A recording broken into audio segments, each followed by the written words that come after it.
Салбар бүрийн бизнес эрхлэгчдийн алдаа, оноо, амжилт бүтээлийг хүргэх миний бизнес нэвтрүүлэг танд хүрч байна.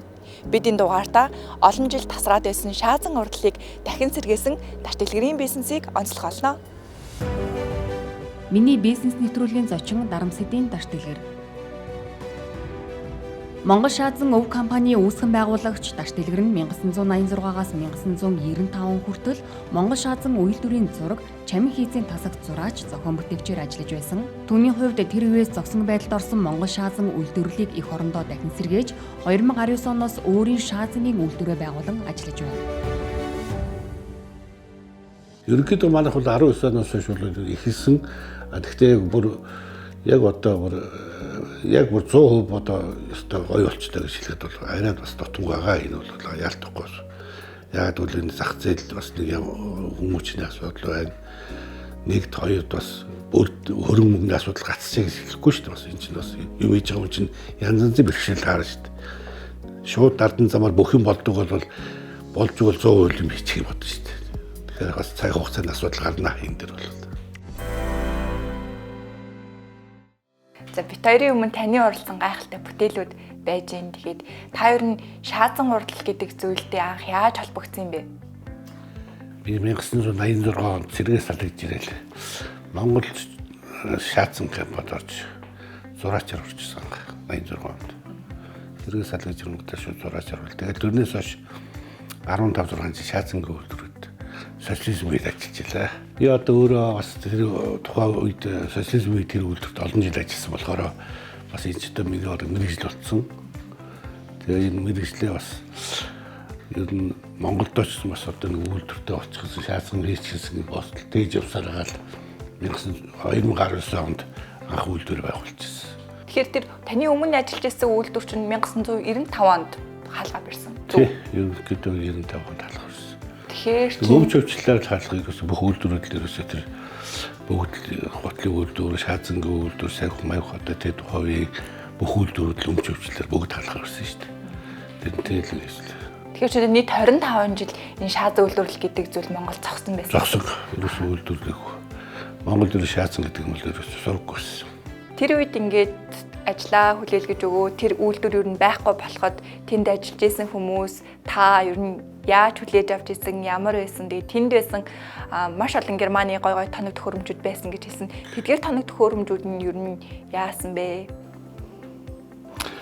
Одоо тэр тухайн үед одоо ховчл явагдаад одоо тэр үйлдвэр бол үндсэндээ дампууруулах маягтайгаар л хөвчлсөн да юм тэр үед. Тэгээд дотроос нь тоног төхөөрөмжийг бол бүгдийг л төмрийн хоогонд өгсөн. Бүгд Германы тоног төхөөрөмжтэй янз янзын тоног аягны шатаах зуух барба одоо олон төрлийн гүлүүдэн том үйлдвэрээс юм чинь. Одоо тэр одоо эндээс одоо ерөөсөө юу ч байхгүй. Яг тэгвэл ихэнх нь захиргааны ажилладаг учраас бас тухайд бас алдагдaltaй байсан болол гэж би бодсон шүү дээ. Одоо тэр үйлдвэр нь юу болсон? Тэр үйлдвэр нь одоо бол байхгүй. Тэр үйлдвэрч одоо тэгээ сургууль мургуул болоод хөвчилж авсан усууд яг тэгэл өөрөөсөө тэр юугаал хийсэн багт. Хийсэн л байгаа л да. Циркийн баруунталт байсан шүү дээ шаазангийн үйлдвэр чинь дээр үед. Ажил хийхээр чинь бүх үйлдвэрүүд дампуурсан тухай үед тийм үйлдвэрт ажиллах тийм нөхцөл болцоо байхгүй болсон. Бүгд л одоо тэгэл ажилласаа халагдаад. Тэгэл гэртээ суугаал тэгэл 8-нд явах нь яваал. Нэг хэсэг тийм байсан шүү дээ 90 онд. Тэгэхээр 25 жилийн дараа та анхлаад одоо энэ үйлдвэрээ сэргээсэн байна. Тэгээд тэр үед танд ер нь яг ямар санагдчихсэн, ямар хуу зүйлсүүдийг даван туулж одоо энэ үйлдвэрээ яг байгуулсан юм бэ? Би одоо энэ үйлдвэрийг байгуулах гэж боддог байдаг хөрөнгө хүч одоо дээр үуч одоо 8-8 их явдаг байсан. Тэр үе усуу тийм шүү дээ. Социализм нийгэм өөрчлөгдөөд тэгэл тэрнээс очиж одоо усуу чинь ихэнх нь 8-8 яваад янз ганцхан 8 яваад янз янз ажил төрлийг л явсараа гал тэгэл яг нэг хэдэн төгрөг хөрөнгөлөөсөн мөнгөөр л ер нь үйлдвэр байгуулах гэсэн бодолтой явсараа гал тэгэл яг хөтө сансандаа хүрлээ. Тэгээд одоо манай үйлдвэр байгуулагдаад 5-6 жил болчих шүү дээ. Та анх үйлдвэрээ байгуулахдаа хүний нөөцөө яаж бүрдүүлж ирсэн? Анх үйлдвэрээ яг тухайн үед нөгөө надтай цуглаж ирсэн бас яг мэрэгчлийн усуд байсан учраас тэд нар ч бас их тулгуур болж байгаа байхгүй. Түүнээс шаазан гэж бол зүгээр дуртай хүн бариад хийчих ажил биш байхгүй чинь бас яг мэрэгчлийн тийм асуудал юм. Энэ бол технологи нөрөд байхгүй нарийн технологитой. тантай өмнө ажиллаж байсан хүмүүс хамтарсан гэхэд тэдгээр хүмүүс нь нэлээд нас дээр гарсан хүмүүс байсан байна. Тэгэл байх бараг 60 мар гарцсан ус зарим нь. Тэр юм ингээд хамгийн задуудаа л тэр үе чинь 90-д он чинь биел байлаа шүү дээ. Хамгийн багтаар баг бид нэр миний үе усуд байсан чинь шаацсан гөлтүүд. Тэгэл одоо ихэнх нь одоо тэгэл 70 80 тэгэл зарим бурхны оронд явчихсан баг шүү дээ. Тэр үе чинь шаацсан гөлөөр 3-400 ажилчин том үйлдвэр байлаа хөрг. Манайх их хвчлээ аяг хийдэг байсан шаацсан гөлтөр. Монголд аяг л хийдэг байсан. Тэгээ яг бэлэг дуртай тустай юм жижигэн дээр зургийн тасаг масаг тэгээ цутуурын цех мэх гэдэг жижиг юмуд байсан. Тэр тухайн үедээ тэр бэлэг дурсгал юм байсан. Монголч тэр үед чинь шаацсан бэлэг дурсгал бол нэлээ бас орлуулалт боловсролтой зах зээл ч ерөөсөө яг объективлээс учраас ер нь бас нэг ховор талтай байсан байхгүй. Тэгээ тэр үед чинь хөхгүйц мөцлуутай гүцэн тэр чинь Герман руу их гадаад дотоод явж байгаа усууд авч гарна. Ер нь гадаад руу экспортлох гэсэн юм тийм байсан. Одоо ингээл Монголын бүхэл салбарт нөгөө хүний нөөцийн хомсдолд орж байгаа танаа дээр хэр мэдэгдэж байна. Тэр бол ерөөсөө илт. Одоо ингээд ажлын хүн бол ер нь хомслох асаагүй тийм байх хүний болцоо.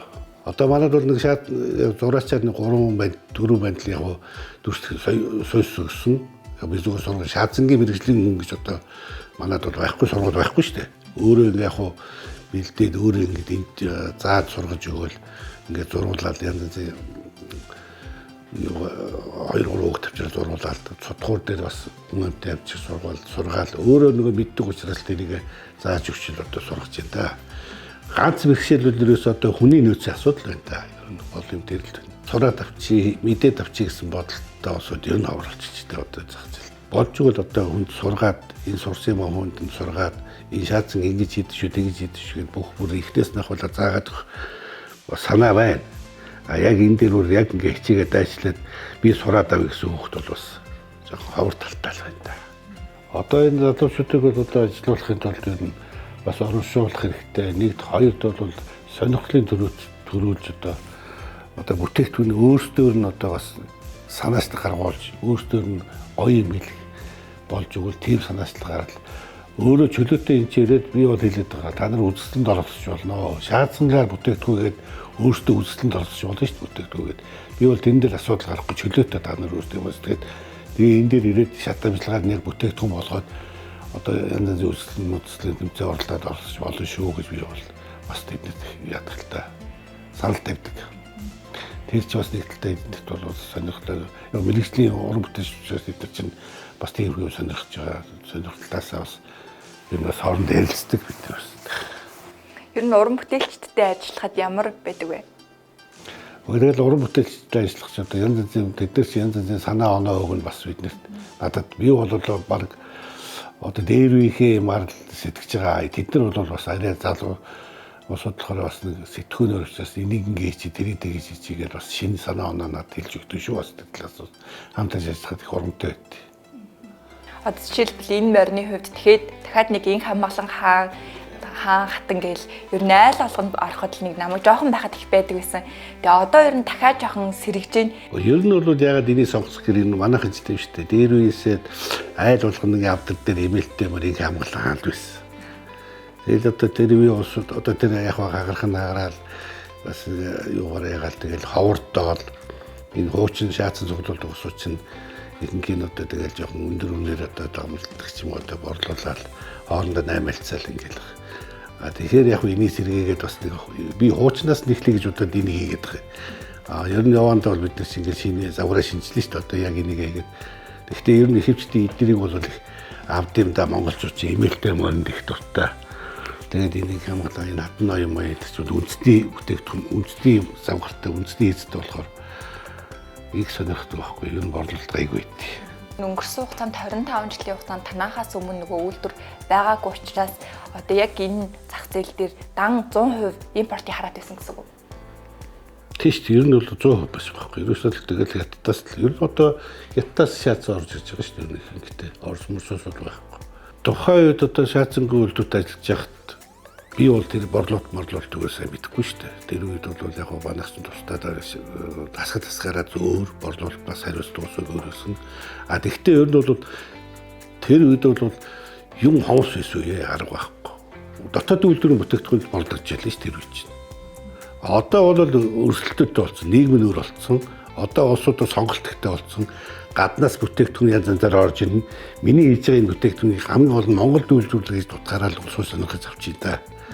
Төвөөс бол одоо янз янзын брэнд янз янзын шаардлагууд орж ирээд байгаа шүү дээ. Ер нь бол танаас мэдчихэж байгаа шүү тийм ээ. Таван нүдэн байгаль янз янзын газрууд одоо янз янзын брэнд бүтээгдэхүүн гаднаас захиалж оруулж байгаа. Яг Монгол үндэсний маягаар хийгээд борлуулж байгаа. Гэхдээ тэднэртэй өрсөлдөд бас өөрчлөгдөж байгаа бас болж игэл бас ер нь тэднээс бас нэг дутгаар үйл юм хийхийг л бодож л явж байгаа л та.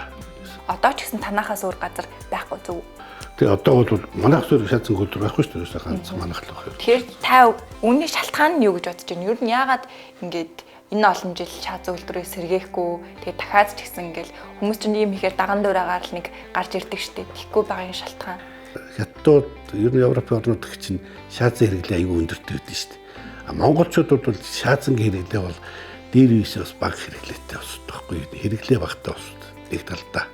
Одоо л яг бас нэг янз янзын юм хөгжчихэд одоо бас шаазан хэрэглээ жоохон хөгжөөд байгаа болохоос дээр үеэс бол нэг тийм бас шаазангийн хэрэглээ бол нэг тийм сайн ойлгохгүй юм уу мэдэхгүй хэрэглээ тийм багтаа л усууд байсан. Таны хувьд ер нь одоо ингээд гаднаас орж ирж байгаа импортын бүтээгдэхүүнүүдийг жоохон багасгаад ч юм уу эсвэл татвар дээр нь өндөр татвар тавиад ч юм уу одоо энэ жижиг дунд үйлдвэрлэлийг хамгаалах энэ тал дээр нэг төр засгаас ийм зүйл байвал гэсэн нэг тийм бодолт хийж авдаг. Би бол одоо ерөөсөө төр засгаас ер нь одоо ганц харж энэ татварын асуудал дээр л ерөөсөө бараг жижиг дунд үйлдвэрээ 100 цэглэх хэрэгтэй байхгүй. Нэг 5 ойрын нэг 5 жилдээ. Тэгжиж энэ үйлдвэр чинь хөгжиж штт. Болцвол одоо энэ төсөө одоо энэ би хараад энэ яг фэйсбүүкээс одоо мэдээ сайн болцсон төсөө одоо энэ төсөө ингээл одоо бүрдүүлэхгээл одоо энэ татвар нэмээд идэх бас буруу байхгүй нэг талаа нийгэмч бас буруу юм л яваад байна. Болцвол энэ төсөө байга дээр уулуурхаа муурхаа тэр юмнасаа бүрдүүлээд энийг хөгжих гээд байгаа жижиг юмгээд одоо мен мэт улсуудын татварыг бүр 4-5 жил өнгөрөөд гэж юм бол хөл дээр осоод аюу амархан байна. Энэ улсуудыг цалинтай болгоно. Бид нар чинь жижиг дунд үйлдвэрийг хөгжүүлж ижил улсуудад амжилт сайн ер нь үйлдвэрлэл явуулж ижил амьдралын амжилтаа хийж байна шүү дээ. Импортын бараа хэрэглээд экспортлж чадахгүй тийм байгаад юм бол тэгэл хараат болж байгаа байхгүй юу? Тийм үстэй манайх чинь өөрсдөө байж чадахгүй. Тэр үуч бид нар өөрсдөө 100% хийдэг байсан шаазангаар одоо бол дандаа импортын бараанууд орж ирээд давмгаалаад экспорт чадахгүй гол асуудал дээр болж байгаа байхгүй юу? Тэгэхдээ манайх бол 19 оноос хойш бол ихэлсэн. Гэхдээ яг одоо яг 100% одоо өстой гоё болчихлоо гэж хэлэхэд бол арай бас дутмаг байгаа. Энэ бол яалтахгүй. Яг л энэ зах зээл бас нэг хүмүүчний асуудал байна.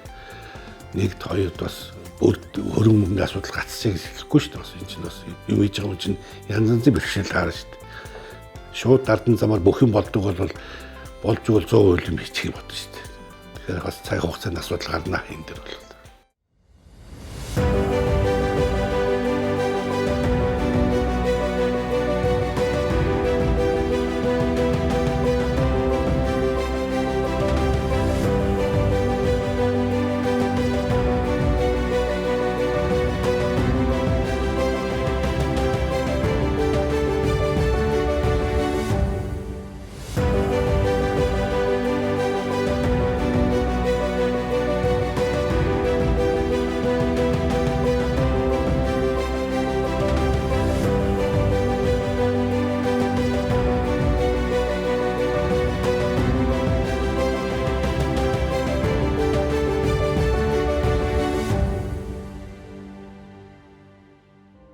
Жишээлбэл энэ мориноос өдөрт хэдийг одоо үйлдвэрлэх хүчин чадалтай.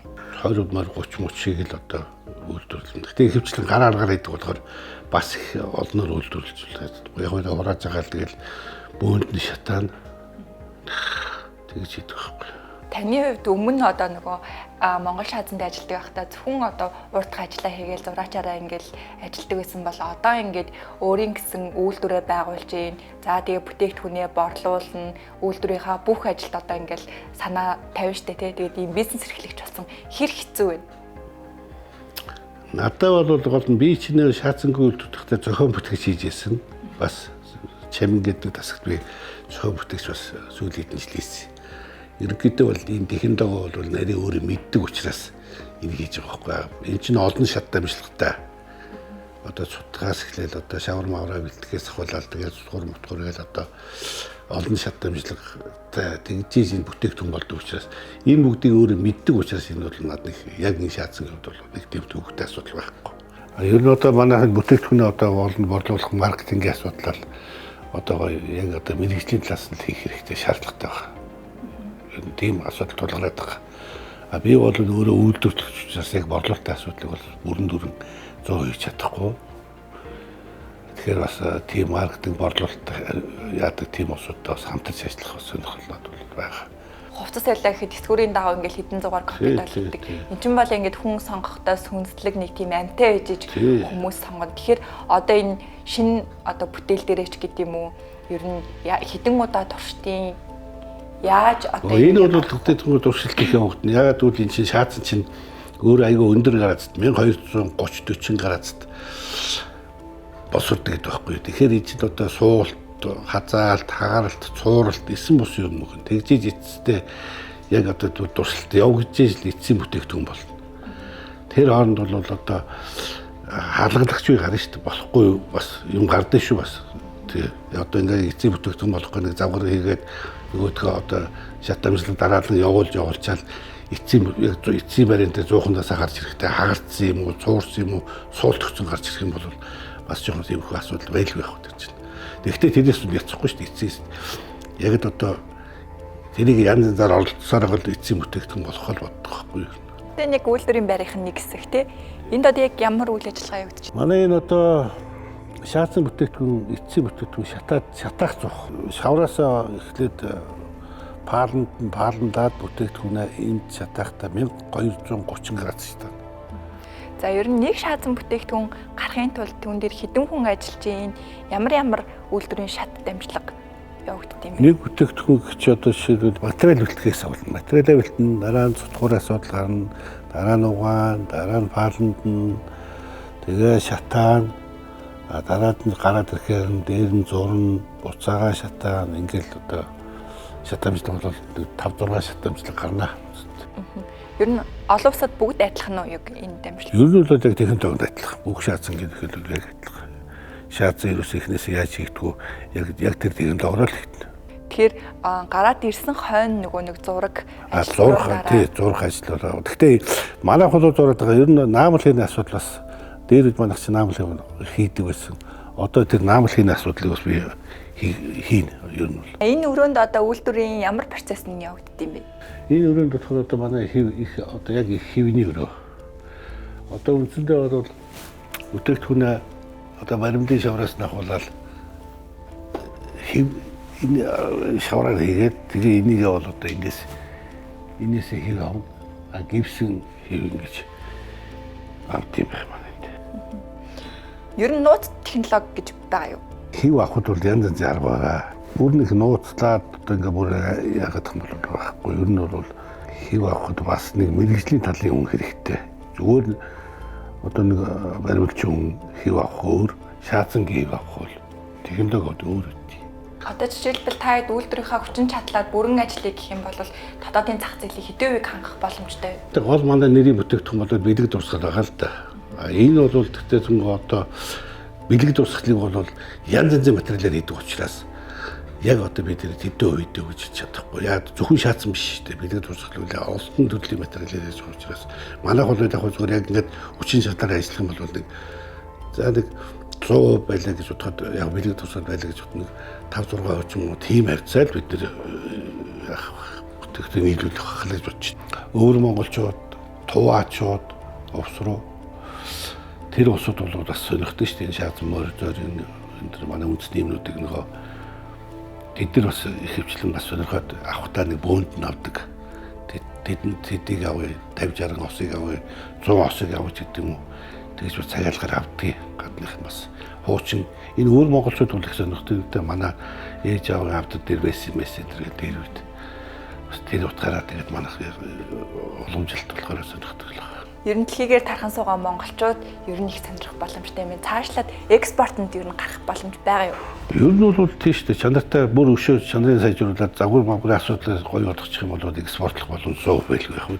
Дээр үед манайх чинь шаацсан гол төрөхтэй экспортлдог лөөсөө бас гадагшаа өгдөлөөсөн. Одоо жоохон түлхэгцэл хэрэгтэй л байгаа юм л та хүн тэр бүр өшөө нарийн болгох бол бас нөөтийн дотроос хавлаад тэгэл явж байгаа шүү дээ. Тэгээд өөргөө компани гэж байхгүй шүү дээ. Бүгд нөөт төртөө татвар дээр өртөөл явж байгаа юм шүү дээ. Тэр мэлийг нэг жоон зэгсэлмээр байгаа юм да манай Монголд. Та өмнө хэлжсэн Монгол шаазангийн дийлэнх бүтээгдэхүүнүүд ер нь бэлэг дурсгалын юм чиглэлтэй байдаг гэж. Ер нь ирээдүйд та нийтийн хэрэглээний аяг шаазанч гэдэг юм уу тийм зүйлсүүдийг үйлдвэрлэх бодол байгаа юу? Баялгаа. Одоо жишээлбэл яг хэрэглээний гэж одоо манайх бол их хвчлэн дээр үдлээ аяга их хвчлэн голчилж ийж учраас яг Монгол брэнд гэсэн тийм одоо яг Монголд үйлдвэрлэсэн тийм аяг их сонирхолтой байгаа. Бас одоо айргийн хул тэгэл одоо янз бүрийн гүц тиймэрхүү бүтээгдэхүүн бодлол байгаа. Ер нь үйлдвэрлэнэ. Ер нь гадаадын үйлдвэрүүдийн бичлэгүүдийг үзээд хахад ингээд гаргаж ирэхээр шууд ингээд хевлээд байд юм бэлээ.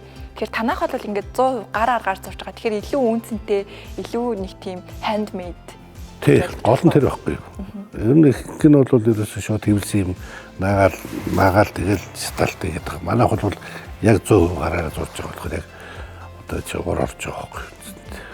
Ер нь шаазан баримлын гол одоо орц найрлага түүхийд нь юу байдیں۔ Хаанаас орж ирж байна? Хятадаас бас түүхийд авч байна. Монголд ч гэсэн бас нэг юм яаж байгаа. Тэгээд ер нь манай бас одоо тэнд Монгол төр шавар төр тэнд оволцсон байна. Монголоос чинь Хятадаас саунд ер нь аль талаас л. Таны өмнө ажиллаж байсан нөгөө социализмын үед байсан Монгол шаазангийн үйлдвэр танаа үйлдвэр хоёрын хоорондох ялгаа юу вэ? Тэр үед ер нь ямар хүчин чадлаар яаж ажилладаг байсан? Одоо ер нь яаж ажиллаж байна? Тэр үед чинь бол аргагүй тэр чинь улсын үйлдвэрээс нэгд тэгээд тоног төхөөрөмж нь Германы тоног ер нь 100% Германы тоног төхөөрөмжтэй үйлдвэрсэн шаазангийн үйлдвэр. Тэгээд 3-4 ажилчинтай тэгээд бүр мэрэгчлэнтэй Герман тийм байсан. Тэгээд дамжлагын системээр явдаг байсан. Тэр үйлдвэр манай үйлдвэр одоо тэрийг бодвол бүр хэдхэн баг жижиг. Одоо манайх бол ажил хүчний асуудал дээр нэг асуудалтай өмнө бол Улаанбаатараас одоо 40 км бараг 40 гаруй км зайтай байна манай үйлдвэр. Нэг хот руугаа бүх үйлдвэрүүд ингээд төвлөрөөд бүх улсууд ингээд тэнд одоо ингээд байснаас бас зах руугаа ингээд тэлж өгвөл олон зүгээр. Ягаад гэвэл энэ хотын чинь бас орчинд бохирдол утай униар исэн бус юм биш тийм ээ. Нэгд хоёрд манай үйлдвэрийн онцлог нь бол энэ газар ажилдаг одоо тоног төхөөрөмжтэй учраас бас энэ суурин газар сууж байгаа зайтай биений албаар ингэж байгуулсан юм. Тэсэрч дэлбэрэх материал зэрэг гэдэг утгаараач нэгд бас тийм байх. Хотын бөглөрөлд одоо ингээд улсууч нь өглөө гараад ажилдаа явхад 2-3 цаг бөглөж ажил дээр очих шүү дээ. Ямар ч ажлын бүтээмж байхгүй тэд нар чинь. Тэгээд орой нэг 5 цагаас дараад орой бүр 9-10-т гэртээ харж байгаа тэр хотод үйлдвэрлэл болж. Манайх бол энэ чинь ирээд улан байрлаад ингээд ажиллагаа чинь бүтэем сайтай. Өглөө би бол энд бол ажилчдын байртай учраас тийм ээ бүтэем сайтай. Энд ирээд нэг 7 хоног ажиллаад тэгээд 7 хоног амрагч шинэ. Манайх бол тэгэж ажиллаж байгаа байхгүй. Яг залуу осож байгаа уйтах маягтай байт юм байл та гэж би одоо энэ харж байгаа. Нэг хоног ажиллаж ерөөсө бошгүй шиг гэрлүүгэл явах юм төсөвч байгаа.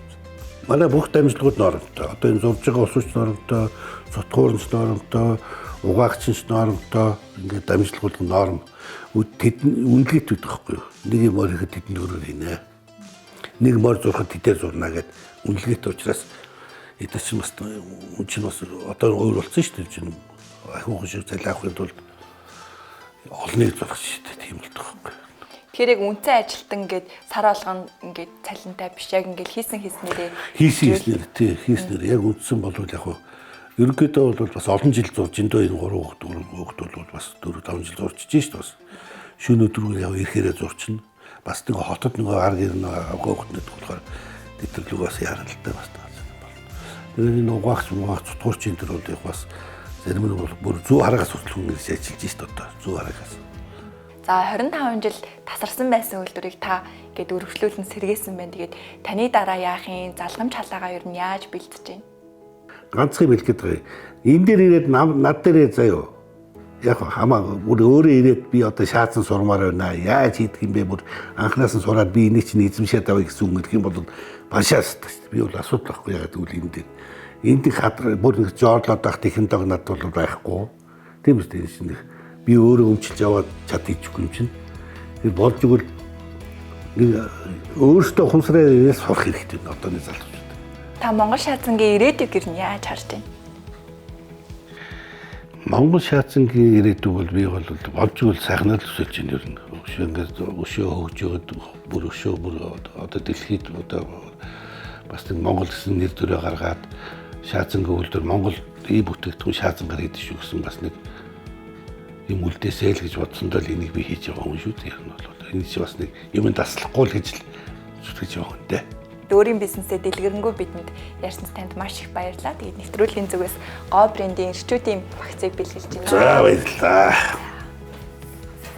За ингээд танад баярлалаа. Энэ сайхан нэвтрүүлэг хийж байгаа залуучуудаа амжилт хүсье да.